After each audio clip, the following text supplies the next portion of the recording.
Halo semua, salam sejahtera Malaysia. Selamat datang ke channel Fels Lifestyle. Terima kasih kerana terus setia dan terus bersama di dalam channel ini. Saudara-saudara, banyak komen yang saya terima. Sekali lagi, selepas saya pernah menerima komen yang berkata mengarahkan Zahid letak jawatan, mengarahkan pemimpin itu, pemimpin ini letak jawatan. Akhirnya saya menerima komen yang panas sekali. Tiba-tibalah pula Anwar Ibrahim sebagai Perdana Menteri hari ini, sebagai pengurus Pakatan Harapan dan sebagai Presiden PKR. Tiba-tibalah pula di arah letak jawatan. Kenapa tiba-tiba Anwar di arah letak jawatan? Adakah yang empunya tuan badan yang meletakkan komen ini sebenarnya memang bukan penyokong Anwar? Sebab kalau beliau benar-benar mahu Anwar letak jawatan, mesti beliau ada sebab. Jadi saya rasa beliau ini bukan penyokong kepada PMX. Nah, komen ini berkata yang pertama, baik Zahid, baik Anwar, dua-dua letak jawatan segera. Komen seterusnya berkata, sepatutnya PMX yang letak jawatan. Malaysia, kerajaan Madani dah menuju kehancuran. Tak percaya ke? Katanya, saudara-saudara. Sila komen berkaitan dengan komen ini. Apa pandangan Anda? Adakah Anda setuju gesaan ini untuk Anwar letak jawatan? Lagipun kita tertanya-tanya, kalau dia kata sepatutnya PMX letak jawatan ini sebagai pengurus PH kah? Sebagai Presiden PKR kah? Tapi saya rasa beliau menggesa Anwar sebagai Perdana Menteri untuk letak jawatan. Adakah Anwar Ibrahim pada hari ini sebagai PMX sedang membawa Malaysia ke arah kehancuran? Coba kita fikir-fikirkan dan renungkan. Jadi saya rasa beliau ini bukanlah penyokong PH, bukanlah penyokong Anwar Ibrahim. Sehingga ada gesaan terhadap Anwar untuk letak jawatan. Mungkin ini satu berita yang menduka citakan penyokong Anwar. Tapi kalau kita ambil sudut positif, siapapun juga yang coba menyerang Anwar, coba untuk mencaci maki hamun Anwar Ibrahim, jelas sekali perkara ini sia-sia. Karena Anwar Ibrahim hari ini masih duduk, masih berdiri sebagai Perdana Menteri. Nah, kalau nak tunggu Anwar tumbang, nak gesa Anwar letak jawatan, tunggulah PRU 16. Beliau boleh ditumbangkan kah tidak? Semua itu barulah jelas, karena itu benar-benar rakyat memilih pada ketika itu. Jadi tuan-tuan dan puan yang saya hormati, gesaan untuk Anwar letak jawatan yang berkata Malaysia kerajaan Madani menuju kehancuran, saya sebagai rakyat Malaysia tidak setuju. Karena saya dapat lihat beberapa berita baik yang diumumkan oleh kerajaan berkaitan dengan kenaikan gaji, berkaitan dengan pelaburan-pelaburan. Nah, saya rasa itu adalah satu berita baik untuk rakyat Malaysia. Berkaitan dengan komen ini, apa pula pandangan Anda? Halo semua, salam sejahtera Malaysia. Selamat datang ke channel Fels Lifestyle. Terima kasih kerana terus setia dan terus bersama di dalam channel ini. Saudara-saudara, sebelum ini kita telah menerima komen melalui channel ini yang berkata Zahid perlu memecat Akmal Saleh, sehingga ada gesaan terhadap Akmal Saleh untuk dipecat daripada UMNO kerana kelandangannya bersuara, sehingga menyebabkan perkara ini sangat sensitif, sehingga menyebabkan gambaran seolah-olah Akmal Saleh ini juga menyerang rakan-rakan di dalam bawah payung kerajaan perpaduan. Nah, itu hanya pandangan saya sendiri. Tapi saudara-saudara, ada satu lagi berita yang panas sekali. Nah, Akmal jawab PKR, cermin dulu bila diri sendiri penuh tahi. Bagi saya ini sudah semakin seriuslah perkara ini.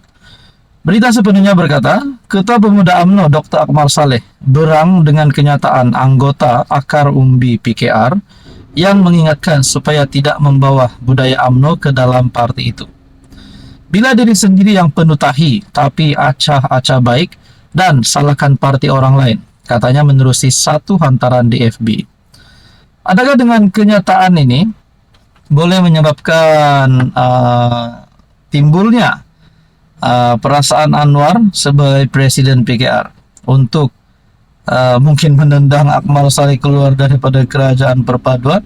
Kita pun tidak tahulah. Dikatakan di sini, bila diri sendiri yang penuh tahi, tapi acah-acah baik dan salahkan parti orang lain. Rasuah ini bukan kira parti, dia bergantung pada individu. Kalau tahi, kemana pergi pun tetap jadi tahi, tidak boleh jadi permata. Jadi bawa cermin, cermin diri dulu sebelum tuduh parti orang lain. Akmal yang mengulas laporan Malaysia kini, yang memetik bekas setiausaha PKR cabang Batu, Yuslaini Azmi yang mengingatkan parti itu supaya tidak mencontohi budaya UMNO. Kata Ketua Pemuda UMNO itu bahwa rasuah bukan mengenai parti tetapi sebaliknya bergantung kepada individu. Kalau kamu tahi, kemana pergi pun tetap jadi tahi, tidak boleh jadi permata. Nah, adakah pembawaan ini akan membawa kepada satu perkara yang negatif di antara hubungan UMNO dan PKR, ataupun lebih kepada hubungan PH dan BN di dalam kerajaan perpaduan? Apa pula tindakan Zaid selepas ini? Apa pula tindakan Anwar selepas ini? Tapi kita tidak boleh cakap 100% Akmal Saleh bersalah. Kita tidak boleh putuskan siapa bersalah, siapa yang benar. Akhirnya kita nantikan saja apa yang akan berlaku. Apa komen Anda? Hai, hello, salam sejahtera Malaysia. Selamat datang ke channel Fels Lifestyle. Terima kasih kerana terus setia dan terus bersama di dalam channel ini. Ini satu kejutan yang duka cita. Satu kejutan buruk untuk Tun Dr. Mahathir.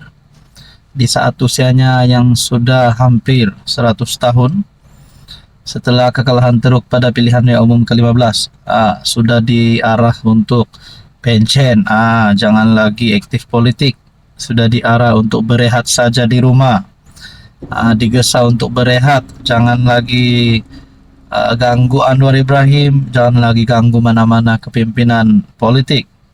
Tapi akhirnya beliau dilantik sebagai penasihat SG4. Saya boleh katakan beliau kini mesra dengan Perikatan Nasional. Nah, saudara-saudara, apa kejayaan Tun Dr. Mahathir setelah beliau dilantik sebagai penasihat SG4? Saya sangat respect Tun Dr. Mahathir. Beliau adalah negarawan yang saya sangat respect. Beliau telah berjasa kepada tanah air. Tapi mungkin sudah sampai waktunya untuk Mahathir rehat saja. Nak cakap Mahathir dalam kenangan, tidak lagi mampu untuk tumbangkan Anwar. Tapi kita lihat, dilantik sebagai penasihat SG4, tetapi tiada hasil kejayaan melalui tajuk berita daripada Harapan Daily bertarik 18 April. Setelah saya menerima tajuk berita ini, saya rasa gesaan untuk Mahathir rehat itu adalah sangat tepat. Mungkin beliau jangan lagi lah jalan ke sana ke sini, fokus di rumah rehat. Ada yang kata bermain dengan cucu. Tapi saudara-saudara, menurut artikel ini, tiada hasil kejayaan dicatatkan oleh syarikat yang dibentuk oleh 4 kerajaan negeri tadbiran PN, SG4 Group Sendirian Berhad, meskipun mereka melantik Tun Dr. Mahathir sebagai penasihat. Menurut penganalisa politik UMCEDEL, Profesor Awang Azman Awang Pawi, setakat ini tiada arah 7 strategik yang diumumkan oleh negeri-negeri SG4. Beliau merujuk kepada negeri Kelantan, Terengganu, Kedah dan Perlis. Tiada rancangan ekonomi bersama di antara negeri, tiada reformasi sosial kolektif, dan tiada rancangan digital atau teknologi daripada SG4. Tiada satupun model ekonomi atau sosial yang diumumkan oleh SG4 yang mencerminkan arah tuju atau kesan peranan Mahathir sebagai penasihat. Kenyataan beliau selepas pelantikan lebih cenderung ke arah retorik politik bangsa Melayu lemah, bukannya strategi pembangunan yang tuntas. Setakat ini tiada hasil konkret yang boleh dilihat sebagai kejayaan langsung hasil daripada pelantikan Mahathir sebagai penasihat SG4. Ini juga bermakna keempat-empat negeri tersebut perlu diuruskan dengan berkesan. Peranan Mahathir adalah menghubungkan negeri-negeri ini dengan pelabur seperti Jepun, Korea Selatan, di mana beliau mempunyai hubungan yang rapat. Adakah dengan ini Mahathir juga akan dibuang oleh PN? Adakah Muhyiddin Yassin sebagai pengurus PN, Hadi Awang sebagai presiden PAS sekaligus sebagai timbalan pengurus PN akan membuang Mahathir daripada menduduki jawatan sebagai penasihat SG4? Walaupun saya boleh katakan Mahathir kini dalam keadaan yang kritikal, bukan dalam keadaan kesehatannya. Kita harap Tun Mahathir terus sehat, tapi di dalam keadaan politiknya, saya rasa beliau sudah tiba waktu untuk berehat saja di rumah. Apa komen Anda?